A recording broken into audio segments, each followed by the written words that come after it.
चलिए सभी लोग कमेंट में जवाब देंगे। चलिए पहला प्रश्न आपके सामने आ गया है, किस भारतीय राज्य की सबसे लंबी तटरेखा है? मैं यहाँ पे थोड़ा कलर चेंज कर दूँ। चलिए आंध्र प्रदेश, महाराष्ट्र, तमिलनाडु या फिर गुजरात? तो देखिए सबसे लंबी तटरेखा भारत का पूछ रहा है, किस राज्य में है? ऑप्शन नंबर डी, गुजरात का। स्क्रीनशॉट लेते जाएंगे और सोने से पहले रिवीजन जरूर से करेंगे। रिवीजन नहीं करेंगे तो आपका सारा पढ़ा लिखा भूल जाएंगे, इसलिए रिवीजन बहुत ही ज़्यादा इंपॉर्टेंट है। क्वेश्चन नंबर 2, प्रसिद्ध पुस्तक the God of small things के लेखक कौन है? अनीता देसाई, जेवियर मोरो, चित्रा सुब्रमण्यम या फिर Arundhati Roy? The God of small things Arundhati Roy द्वारा लिखी गई है। Option number D is the right answer. Question number 3, सौर मंडल में किस ग्रह को भोर का तारा कहा जाता है? ये क्वेश्चन हम 1-2 दिन पहले डिस्कशन किए थे, सभी लोग इसका जवाब दीजिए। बृहस्पति, पृथ्वी, शुक्र या फिर शनि? किस ग्रह को भोर का तारा कहा जाता है?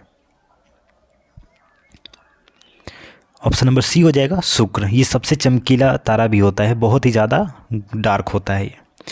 क्वेश्चन नंबर 4 का यहाँ पे प्रश्न नहीं लिखा गया, सिर्फ ऑप्शन है। ओके ठीक है, क्वेश्चन नंबर 4 छोड़ते हैं, 5 पे चलते हैं। निम्नलिखित में से किस झील से व्हाइट झील नदी का उद्गम होता है? अल्बर्ट झील, सुपीरियर झील, विक्टोरिया झील या फिर बैकाल झील? देखिए व्हाइट नील नदी का उद्गम होता है किससे? ऑप्शन नंबर सी, विक्टोरिया झील से। सभी साथी एक बार सेशन को लाइक कर देंगे और इस सेशन को शेयर जरूर से कर देंगे। विश्व पर्यावरण दिवस दुनिया भर में हर साल कब मनाया जाता है? 8 मई, जून 5, 11 जुलाई या फिर 27 अगस्त? तो विश्व पर्यावरण दिवस 5 जून को मनाई जाती है। ऑप्शन नंबर बी आपका सही जवाब हो जाएगा। क्वेश्चन नंबर 7, मानस बाघ अभयारण्य कहाँ है? राजस्थान, असम, मध्य प्रदेश या फिर Uttar Pradesh? Option number B आपका सही जवाब हो जाएगा, मानस बाघ अभयारण्य असम में है। क्वेश्चन नंबर 8, सभी साथी चैनल को सब्सक्राइब कर लेंगे। यहाँ पे डेली जीके और हिंदी का प्रीवियस ईयर क्वेश्चन पेपर का डिस्कशन कराया जाता है जो एग्जाम में पूछा गया है। देखिए निम्नलिखित में से कौन सा भारतीय संविधान की 7वीं अनुसूची की संघ सूची के अंतर्गत नहीं आता? नशीली शराब, डाक और तार, राज्यों के लेखाओं की संपरीक्षा या फिर बैंकिंग? अब देखिए इसका जवाब आपको ऑप्शन पढ़ते ही मिल गया होगा। देखिए संविधान की 7वीं अनुसूची की संघ सूची के अंतर्गत नहीं आता क्या? नशीली शराब। ऑप्शन नंबर ए आपका सही जवाब हो जाएगा। क्वेश्चन नंबर 9, 2011 की जनगणना के अनुसार 2001 से 2011 तक भारत की जनसंख्या का वार्षिक वृद्धि दर क्या है? ये देखिए आरपीएफ में ये मैं इसका आंसर करके आया हूँ, ये क्वेश्चन पूछा गया था, इंपॉर्टेंट लगा लेंगे। आरपीएफ में ये क्वेश्चन मैं सॉल्व करके आया हूँ। देखिए 2001 से 2011 तक भारत की जनसंख्या का वार्षिक वृद्धि दर क्या रहा है? तो साथ ही इसका जवाब हो जाएगा ऑप्शन नंबर बी हो जाएगा 1.64%। 1.64%। क्वेश्चन नंबर 10, धुसका किस राज्य का सबसे लोकप्रिय खाद्य पदार्थ है?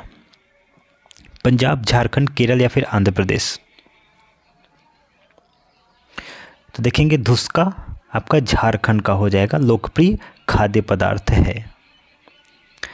क्वेश्चन नंबर 11, निम्न में से ब्रह्मांड के लिए दूसरा शब्द कौन सा है? बिग क्रंच, खगोल विज्ञान, कॉस्मॉस या फिर सुपरनोवा? तो देखिए ब्रह्मांड के लिए अगर दूसरा नाम देखा जाए तो क्या हो जाएगा? ऑप्शन नंबर सी हो जाएगा, कॉस्मॉस हम कह सकते हैं। क्या कहेंगे? कॉस्मॉस। क्वेश्चन नंबर 12, निम्न में से किस तारामंडल को शिकारी भी कहा जाता है? कैसीपोपिया, जियोमेजर, सप्तर्षि या फिर ओरियन? अच्छा इस सप्तर्षि के बारे में तो सब जानते होंगे ना, इसमें 7 तारा होते हैं। कितने होते हैं? 7 तारा होते हैं, जो कि बहुत ही अच्छा लगता है देखने में। देखिए ये कैसे होता है, मैं आपको एग्जैक्ट इसका रेखा बताऊं। देखिए 7 तारा ऐसे होते हैं, 1 2 3 4 5 6 7। ये आपको हमेशा उत्तर और पश्चिम के बीच में आपको देखने को मिलता है। तो बताइए तारामंडल को शिकारी भी कहा जाता है, किस तारामंडल को? तो आपका जवाब हो जाएगा ओरायन को, ऑप्शन नंबर डी, ओरायन को शिकारी तारा भी कहा जाता है। निम्न में से किन तरीकों द्वारा ऊष्मा स्थानांतरण के लिए किसी माध्यम की आवश्यकता नहीं होती? विकिरण और चालन दोनों, संवहन, चालन या फिर विकिरण। अब देखिए विकिरण जो है आपका ऑप्शन नंबर डी, इसको ऊष्मा स्थानांतरण के लिए किसी भी माध्यम की आवश्यकता नहीं होती है। ठीक है ना, विकिरण आपका सही जवाब हो जाएगा। क्वेश्चन नंबर 14, निम्न में से कौन सा एक बहिर्जनिक बल है? भूस्खलन, पवन, ज्वालामुखी या फिर भूकंप। देखिए बहिर्जनिक बल पवन हो जाएगा, यानी कि हवा हो जाएगा, option number B. Question number 15, चलिए एक बार सभी साथी सेशन को लाइक ज़रूर से कर दीजिए। देखिए आप लोग लाइक नहीं करते हैं, लाइक ज़रूर से कर दीजिए और शेयर कर दीजिए अपने सभी दोस्तों के पास और चैनल को सब्सक्राइब करके रखिए। चलिए निम्न में से कौन सा पौधों में प्रजनन का अलैंगिक रूप नहीं है? बीजाणु निर्माण, मुकुलन, कायिक प्रवर्धन या फिर परागण। तो ऑप्शन नंबर डी हो जाएगा परागण। क्वेश्चन नंबर 16, अहमदाबाद में पहली सूती कपड़ा मिल किस वर्ष शुरू हुआ था? 1854, 1861, 1851 या फिर 1867। 5 स्टार लगा के स्क्रीनशॉट लेंगे इसका। तो 1861 में अहमदाबाद में पहली सूती कपड़ा मिल चालू की गई थी, 1861 में। क्वेश्चन नंबर 17, किन वर्षों के दौरान कुतुबुद्दीन ऐबक ने शासन किया था? 1206 से 1210, 1320 से 1324, 1290 से 1296 या फिर 1266 से 1287। इसका जवाब आप सभी बच्चे कमेंट में करेंगे। मैं इसका आंसर नहीं लिख पाया हूँ किसी रीजन से या फिर भूल गया हूँ। आप सभी बच्चे गूगल से या फिर कहीं से भी करके अगर आपको पता है तो इसका जवाब कमेंट में आप ज़रूर दीजिएगा कि किन वर्षों के दौरान कुतुबुद्दीन ऐबक ने शासन किया था, कब से कब तक। सभी लोग इसका ज़रा कमेंट में जवाब दीजिए, ठीक है ना। चलिए हम आगे बढ़ते हैं, आप लोग इसका जवाब जरूर से दे दीजिएगा, याद से भूलिएगा नहीं। सभी बच्चों का मैं रिप्लाई करूँगा। भारत की पहली महिला मुस्लिम शासक कौन थी? जेबू त्रिशा, रजिया सुल्तान, चांद बीबी या फिर जहां आरा। तो देखिए option number B Razia Sultan Bharat की पहली महिला मुस्लिम शासक थी ये, ठीक है ना, रजिया सुल्तान। क्वेश्चन नंबर 19, रजिया सुल्तान को दिल्ली सल्तनत के सिंहासन से किस वर्ष से हटाया गया था?